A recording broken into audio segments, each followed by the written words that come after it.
Bom, evidentemente, a reforma trabalhista não cria empregos, né? O que cria empregos é o desenvolvimento, é o crescimento, é o investimento.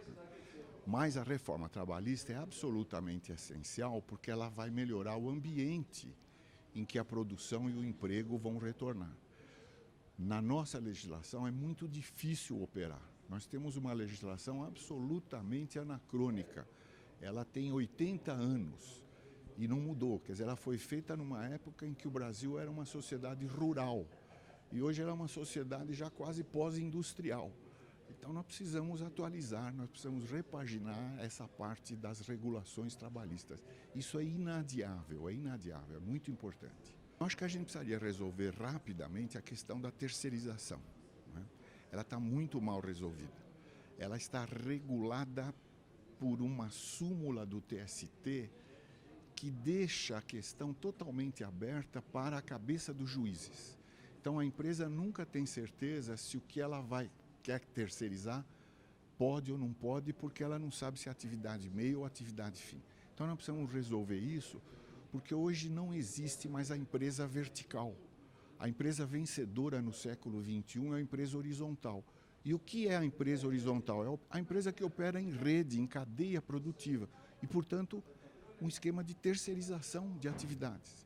Então isso é urgente, nós precisamos atualizar, nós precisamos regulamentar e permitir uma terceirização, evidentemente, que respeite os direitos dos trabalhadores. Isso é perfeitamente possível de fazer. Então esse é um ponto importante. O outro ponto importante é a questão da prevalência do legislado, que está prevista no projeto que o governo enviou e que ela precisa de alguns aperfeiçoamentos no texto em que ela está. Isso seria um avanço enorme. E um outro aspecto que tem sido pouco mencionado, mas que para mim é fundamental, é talvez o aspecto mais importante da iniciativa do governo, é a regulamentação do representante dos empregados na empresa. Isso resolve um problema de concepção, de modelo. O nosso modelo não permite que o conflito trabalhista seja tratado na empresa. Com essa medida de reconhecimento de que vai haver um mecanismo de representação dos trabalhadores na empresa, nós podemos começar a administrar os conflitos do trabalho onde eles nascem e não mais na justiça do trabalho. Seria um passo enorme para aperfeiçoar o nosso mundo do trabalho. Eu diria que as três andam juntas. A reforma tributária, porque nós precisamos desonerar esse país e principalmente precisamos desonerar a folha de salários.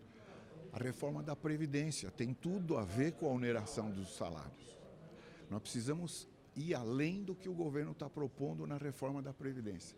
Nós precisamos mudar a Previdência que hoje existe, porque não dá para pagar o que está aí, e nós precisamos criar uma nova Previdência para os novos trabalhadores. E essa nova Previdência teria uma desoneração muito grande na folha. Isso seria uma coisa positiva.